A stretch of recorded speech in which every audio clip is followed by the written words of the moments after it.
तो आज मैं रिव्यू करने वाला हूँ नेटफ्लिक्स की एक और एनिमे शो का। लाइव एक्शन एडिप्शन का शो है अवतार द लास्ट एयरबेंडर। तो मैंने इस शो का एनिमे नहीं देखा, तो वो कैसा था और कैसा नहीं उससे हटकर बात करूंगा। तो ये शो एक फैंटेसी एक्शन एडवेंचर शो है। तो कहानी कुछ ऐसी है कि चार समुदाय है, आग, पानी, हवा, धरती। इन चारों को नियंत्रण करने के लिए बनता है एक अवतार जो इन चारों शक्तियों को अपने आप में समेटे रखता है। तो पिछले अवतार के मर जाने के बाद इसी का फायदा उठाते हुए और अवतार की नामौजूदगी में फायर नेशन वाले अपना वर्चस्व जमाना चाहते हैं इन तीनों समुदाय की शक्तियों के ऊपर, जिसमें वो आधे से ज्यादा लोगों या समुदायों पर अपना वर्चस्व जमा भी चुके हैं। पर इन्हीं के बीच एक लड़का है एंग, जिसके ऊपर ये जिम्मेदारी है कि वो अवतार बनेगा। तो किसी हादसे के चलते वो किसी एक टाइम में फंस जाता है जिससे वो 100 सालों तक दुनिया से परे था। फिर एक दिन वो एक सदन ट्राइब में वापस आता है और उसे पता चलता है कि वो 100 सालों तक दुनिया से अनजान था, जिसके कारण फायर नेशन वालों ने आधे से ज्यादा दुनिया को हत्या लिया है। अब अपनी जिम्मेदारी उठाते हुए वो अपनी शक्तियों को डिस्कवर करने निकल पड़ता है, जिसमें उसके दो साथी सोका और कटारा होते हैं जो सदन ट्राइब के ही रहने वाले हैं, जिनमें सोका अपने ट्राइब का रखवाला है तो कटारा अपने ट्राइब की लास्ट वाटर बेंडर है। तो शो में आपको तीनों ही कैरेक्टर नौसिया के रूप में देखने को मिलते हैं जो अपनी शक्तियों को तलाश रहे हैं। और इसी के बीच फायर नेशन वाले अभी भी उस लास्ट अवतार को ढूंढने में लगे हैं जो 100 सालों से कहीं गुम है। अब इसकी जिम्मेदारी है जुको की, जो फायर नेशन के राजा ओजाई का बेटा है। अब आप ये मत सोचना कि मैंने इतना सब कुछ बता दिया, तो यकीन मानिएगा कि ये स्टोरी आपको केवल एक एपिसोड में पता चल जाएगी। तो बात करें डायरेक्शन की, तो शो के कुछ ही पलों में आप शो से पूरी तरह से कनेक्ट हो जाइए और आपको फील हो जाएगा कि सभी कैरेक्टर बहुत ही बड़ी जिम्मेदारी को उठाने वाले हैं। और ये भी कि एंग बहुत छोटा है उस चीज को फेस करने के लिए जो शो आपको लगवा भी देता है। तो आधी सक्सेस तो शो को यही मिल जाती है कि वो अपनी बात आपसे खेल डालता है। अब शो में आपको काफी अच्छी डीप स्टोरी देखने को मिलती है जो आपको काफी अच्छी तरह से शो के सारे तत्व भी दिखा देती है। पर ये शो थोड़ा आपको डार्क लगने वाला है। अब इसका रीजन बहुत हद तक आपको हैरी पॉटर मूवीज की तरह लगने वाला है, क्योंकि हैरी पॉटर भी एक नौसिखिया बच्चा था और उसपे भी एक इतना बड़ा बोझ था कि वही अच्छे जादूगरों का मसीहा है और उसे ही दुनिया को बचाना है। तो ऐसा ही कॉन्सेप्ट इस सीरीज में भी आपको देखने को मिलता है, जिसमें अच्छे कैरेक्टर आर्क के साथ एक बहुत बड़ी दुनिया बनाई गई है। सबके अलग अलग रिवाज है, सब अलग अलग तरह से रहते हैं, सभी के अलग अलग भगवान है या अवतार रह चुके हैं, पर सभी पर एक बोझ है फायर नेशन का, जैसे हैरी पॉटर में वर्ल्ड वाइड का था। तो सीरीज में आपको सीरियसनेस देखने को मिलती है जो मुझे 3 और 4 एपिसोड में थोड़ी बोर करने लगती है, मतलब थोड़ी सी बस। पर उसी के बाद शो अपनी लाइन पर आ जाता है जो बहुत ही बेहतरीन तरीके से आपको लास्ट तक अपना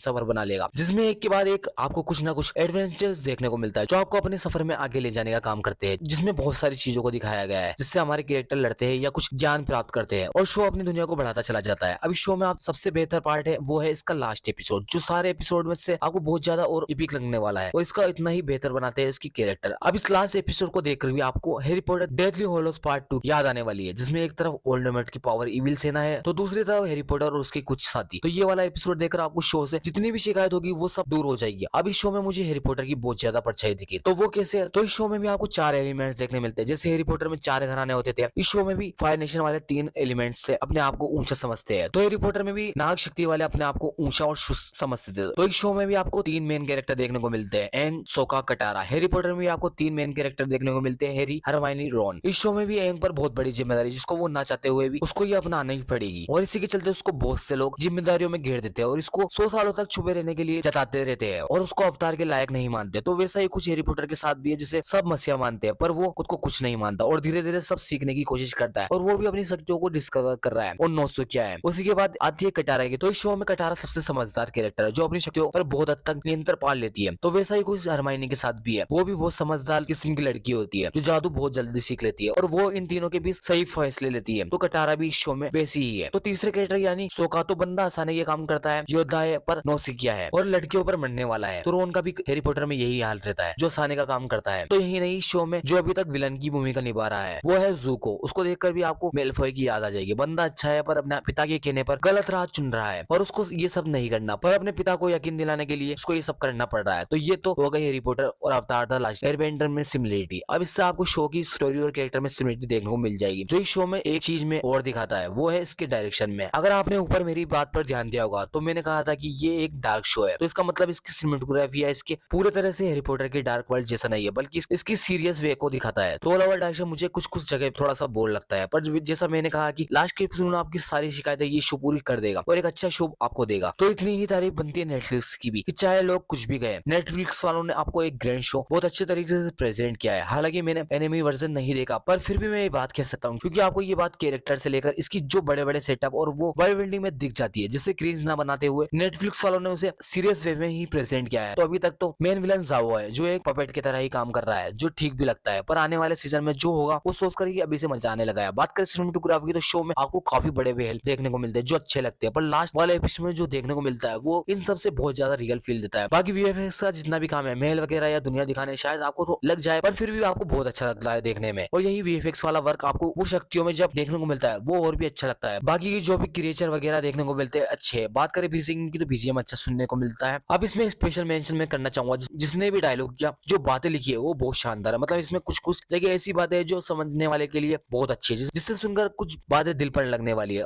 पर ये बातें भी समझने वाले के लिए ही है। तो ऑल ओवर शो मुझे काफी अच्छा लगा, जिसे फैंटेसी लवर्स काफी पसंद भी करेंगे और जिसने अपनी ग्रैंड दुनिया, अपनी स्टोरी, विजुअल्स सभी के लिए देखना बनता है। अब ये शो कुछ लोगों को देखा दिखाया लग सकता है, उसका कारण ये है कि मेन पैटर्न इस शो का पहले के बहुत से शो से मिलता जुलता ही है, जिसे शायद आपको कैरेक्टर और कुछ कुछ सीन्स में महसूस भी हो, पर इन चीजों को इग्नोर कर दोगे तो सब बहुत ही अच्छा देखने को मिलता है। अब इस शो को आप फैमिली के साथ भी देख सकते हो, क्योंकि शो में सिर्फ 2 किस सीन्स देखने को मिलते हो जो वल्गर नहीं लगते। तो इस शो को मैं रेट करूंगा 8 आउट ऑफ 10। आई होप कि जो भी मैंने कुछ कहा आपको पसंद आया होगा।